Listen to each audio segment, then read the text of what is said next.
So that's the whole thing about life, man. It's that journey that makes you who you are.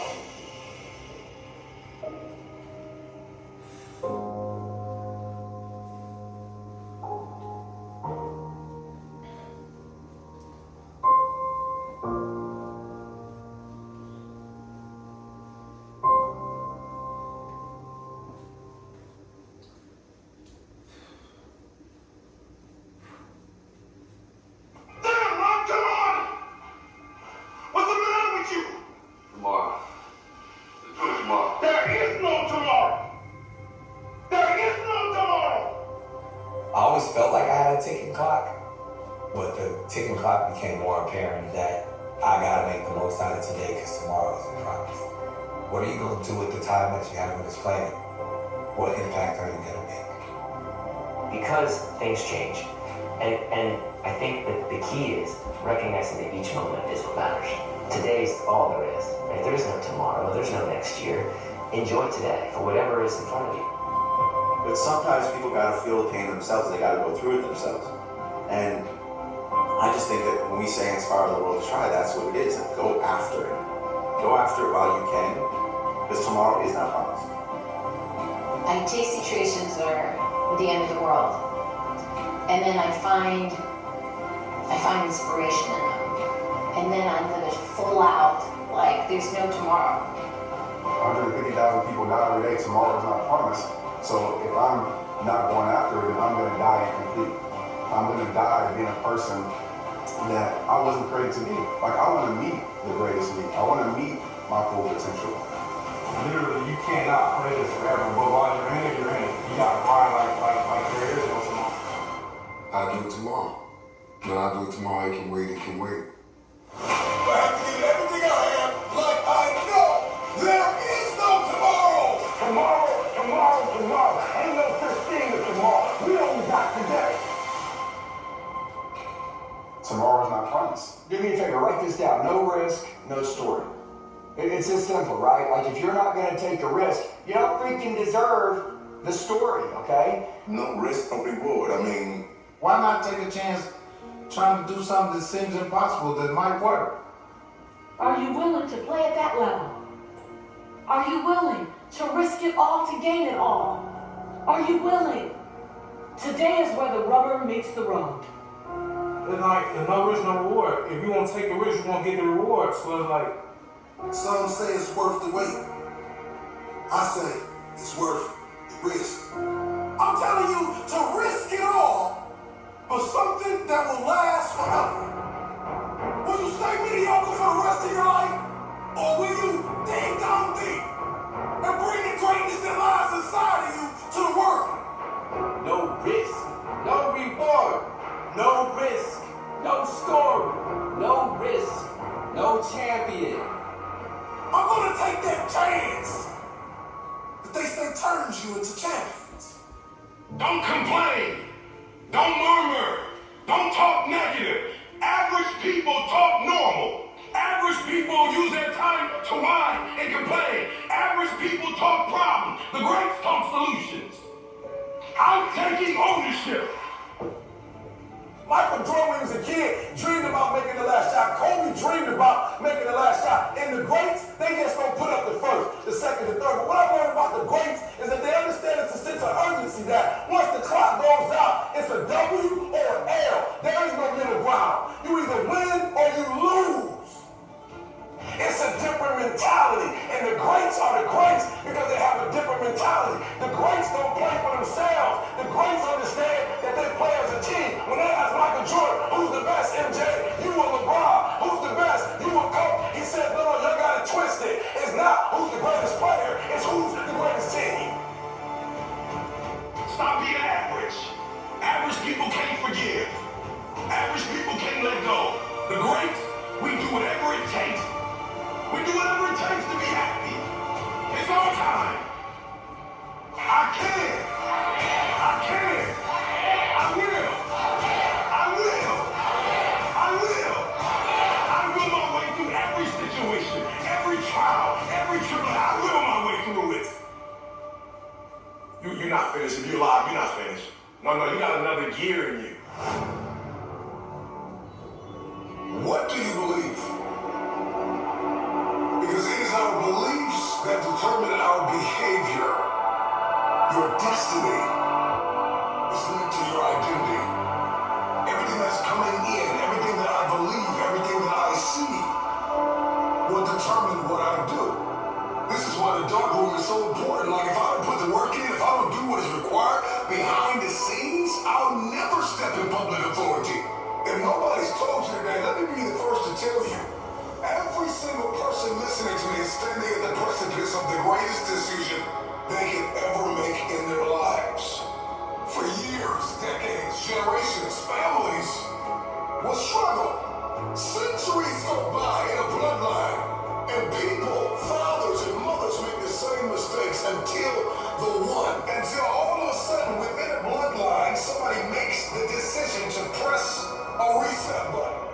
And I just want to ask anybody listening to me, why not you? Why not you? Why can't you be the person that changes everything? The innovator, the trailblazer, the disruptor, the person that makes a decision that I will not be the weakest link in the chain of a dynasty. Why not me? Why can't you be the one that makes history? Why can't you be the one that wins again? Why can't you be the one that breaks cycles? Why can't you be the one that overcomes the demons that have haunted a family for generations? Somebody drop it in the comments. Why not me? What is your purpose? What is your destiny? What is your assignment in this season? Are you completely sold out to it? Are you all in? Are you willing to lay your life down? Are you willing to die to achieve it? There is no tomorrow. There is no plan B. I'm completely devoted to my level one priority. Type it in the comments. Why not me? You're talented enough. You're hungry enough. So do it. You are the first pick. You are the only option. And there will never be another way. Believe that it's you. It's always been you. You've got everything you need to go to the next level, to obliterate glass ceilings and move forward. It's possible that if you could just focus and stay committed and be determined and direct your attention to what it is that you've been destined to have, you can have it. Do not settle. Do not think that where you are and what you see is all you will ever have. There is more. But change doesn't always come to you. It comes from you. Decide that you want to change your life. Decide that you know it's time. Decide that you've been here long enough. Come to the resolve that you understand, you are aware, and you have accepted that you have been broke and broken and weary and annoyed long enough.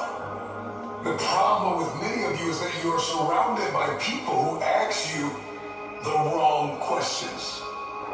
This is why when you're making decisions to change your life, you can't talk to people who are on your level, because they're going to tell you it makes sense to stay here and just make here better, when you know there is something higher that is calling you. There's a better quality of life. There's an abundance. There's an expectation, a passion, a new life that is calling you. And everybody on your level will try to convince you to stay here with them because they're stuck in a place called comfort. Are you willing to be uncomfortable? I remember back when I was cleaning toilets for a living, and I would run into wealthy people every now and then, and oftentimes the reverberating theme that they would all seem to throw out is that, Marcus, you gotta make investments. If you're gonna be financially fit, fiscally disciplined, you gotta pay to play, you gotta make an investment. I knew that I wanted something more, I knew I was destined for more, but I didn't want to accept the fact that if I'm going to make money, I've got to invest money.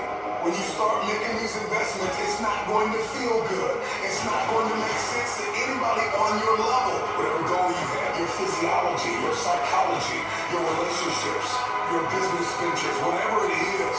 And so the question is, are you willing to leave this place called comfort?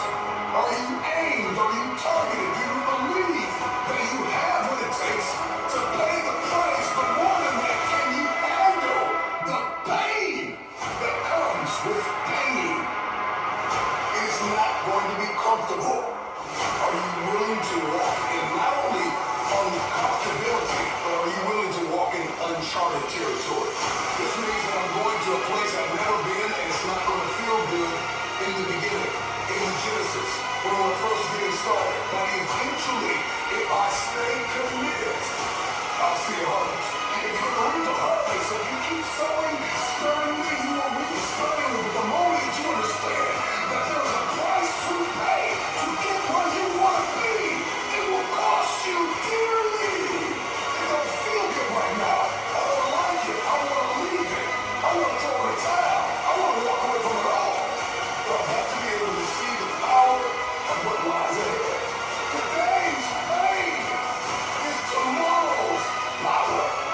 The new life that you want, that you hold in your head, that you want to dream of, it will cost you your old life. I got everything I need to get to the next level. What is required to live the lifestyle that I see in my head? Because I no longer want to live vicariously through someone else. I'm no longer going to just sit around and like other people's pictures when I could be living that reality. So it's not that I want your life, it's that I understand that there's something more for me. But the question is, am I willing to write it out? Am I willing to see it, dream it, count the cost, and then pay the price? Most of us are not willing to pay that price. And so we just go on living in the mundane, living in the monotony, living in a place where our money's unpredictable and our relationships are unpredictable. We're living in anxiety and stress. All of you listening to me have the opportunity to be excellent in every sphere and room and arena that you walk in. Do you know why you want to change? Because once you get a why, you become dangerous. You are a person of vision and valor and discipline. You got this thing. Why not you? Stop looking for everybody else to do it. Stop looking for everybody else to support it. Believe in it, to hand it to you, to point you in the right direction.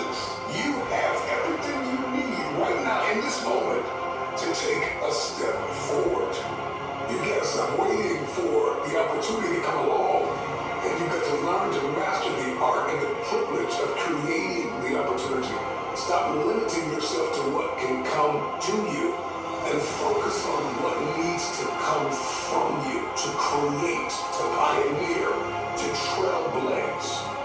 The question that many people fail to ask is not where do I get the money to get the life, but who must I become to attract the money to get the life? And so we need to define who it is that we must become. Who do you need to become to start the business? To move into the new location, to start traveling, to make new friends, to take up new hobbies and new investments and endeavors, to impact. Who are you going to have to become? You got to identify those things that are holding you back, the places, the people, and the mindsets that are telling you you're not enough, it will not work, turn back, go back home. Who you must become is directly associated with what you've been called to do. Do you know why you want to change? Because once you get a why, you become dangerous. Why do you sweat? Why are you bleeding for it? Why are you sacrificing? Why are you pushing yourself and testing the limitations of your soul? Why are you working so hard? Why are you changing your belief systems? Why? Not you! You gotta go through this hell, man. This is it. Because as long as you love it, you gotta keep moving. Sometimes these things that I endured, I felt that I was at the rock bottom of my life. Through hell, through the pain, the agony. I knew it was gonna be tough. had to get a little bit tougher. This is why I'm the man that I am today. When bad things happen, what do? You build from them. You learn from them. You grow from them. You have the passion and understanding that you have work to do. It sucked. It hurt. I had those moments when I wanted to give up my life. I said enough. I don't want to live like this anymore. But how do you get out of this hell, man? How do you rise up out of this hell, man? How can I save myself? That's how I had to say it to myself. Get out of this. You don't need to be here anymore. Something else has to happen. You know you can do better. There's a lot of people in the world that just want to feel sorry for the rest of their lives. Sorry does not control you. Sorry will never control me. I am the master of my life. I am not going to die being miserable. I am not going to give up because I know that there's purpose within me. I must continue to push with every ounce of strength that I have. I don't want to survive. I'm going to live. I knew who I was. You know you can be better. There's no time for pity. Don't look for someone to dig you out. You at the bottom, get out of the bottom. You down at the end of your rope, climb up the rope. How can I take care of myself? How can I survive? What am I going to do? Am I going to run for help? Or am I going to run through this hell? Maybe that's what it needed to be. Maybe that was the kind of hell I had to go through. And I went through it for a reason. Because I lost. I won. But I refuse to give up.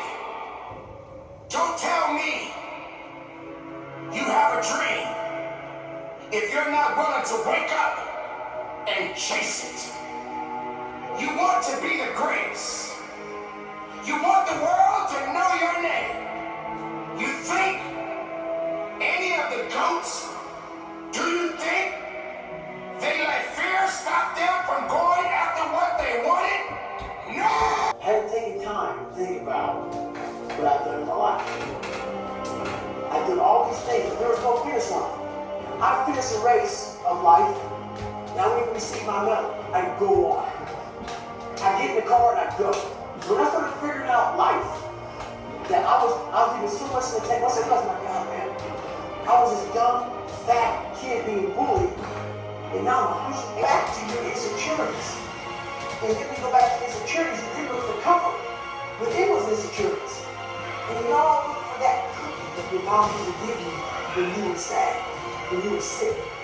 We look for our wife or our husband. We look for comfort. It's in those moments you must retrain your mind to think differently in health. The mental standards, you must know how far you've come.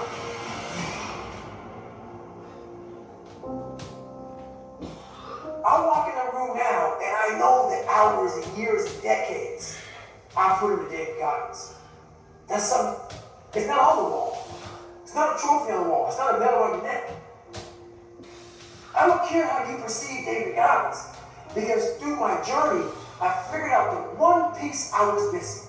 I thought it was cars. I thought it was women. I thought it was money. I thought it was everything. The one piece I was missing was me having the courage to face myself. Where I got my work ethic from was the hours I had to spend learning this.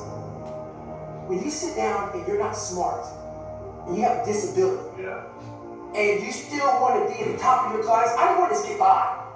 When I realized that I can learn through hard work, and I can beat the valedictorian in school, but I got put in 10 hours more a day than he does. You know what kind of strength comes from that? When you're sitting down, that guy that valedictorian's only for an hour, and you know I caught you. I got the work ethic to catch you. That's where David Goggins got really invented. Was at a kitchen table with 20 spiral notebooks that were empty, and then they were full. And when you can go through that, that's what happened in my storage unit. You go through these spiral notebooks of your life, and you're like, this is how I learned. This is unbelievable. It wasn't until I got real sick and my life got real quiet. Life is one big mind game, and you're playing with yourself. You cannot lose perspective of where you've come in life. Guys, I'm getting ready. This is just a little bit of prep. I am no bodybuilder on steroids. All natural. Maybe sometimes a little bit of tea. Very low. So I don't need to eat like a bodybuilder going to Mr. Olympia. That's a misconception with a lot of guys who want to get big. They want to eat so much food because they want to be like, they think they're gonna look. Or I don't know what they think, but they're just a misconception of following the wrong diets. Just a little bit of prep right here. Should be getting more for the week. All we're eating is steak, chicken, and vegetables. Combine it with fruits to get our amino acids, our nutrients and vitamins. So we're gonna eat no bread. I'll eat once in a while. When I fail, I will eat bread. I don't want to fail, so there, guys. Boom. Let's do this. Second, it's hard to process information during pain because that pain takes over and you can't think rationally. You're thinking about fight or flight, save yourself. That's not a rational thought. It's not a thought that's going to get you through hard times. Most people fail in that 1 second. So what happens, what I do, I start thinking logically.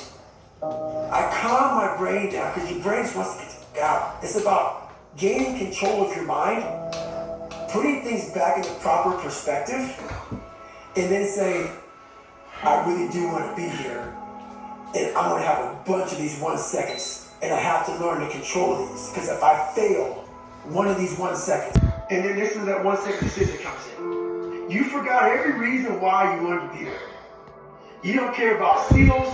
You don't care about any of this. You don't care about fighting for your country. All you want to do is go back home. You want the warmth you may want. And that's what set the new stage for me. That's when I realized, oh man, I've really been underachieving my entire life. But it taught me what is possible. It taught me like, okay, I got it, check. I'm about action. And action means less talking and more doing. So that's where I've been. It only takes 1 second for you to lose the whole thing. So the 1 second decision is just that. You're in a situation where life is sucking. Let's say you're in extreme cold water and your life is flashing before your eyes. Every time that wave goes over your head, your thought process is, I gotta get the out of this water. And you're in Hell Week. And you're hour 1 of 130. You're gonna need a lot of things.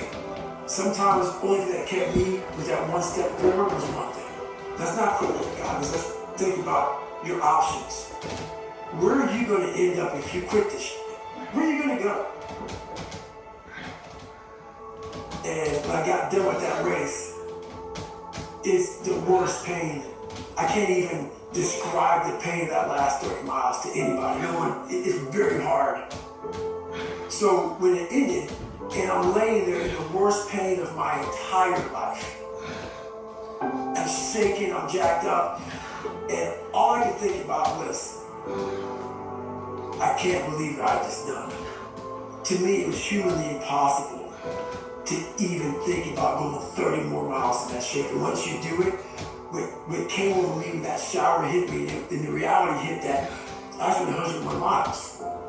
And that last 31 miles was something that I can't even describe to people. And what's amazing about the human mind is that it becomes your new normal. Like, to think that I can run 200 miles, 240 miles, and that becomes like running 50. I never thought that was possible. This is why I'm always pushing that limit, because I know that within pushing these limits, there's always more. Did that set the tone or the rhythm for what you wanted to try and achieve and feel again? Each time you're pushing further.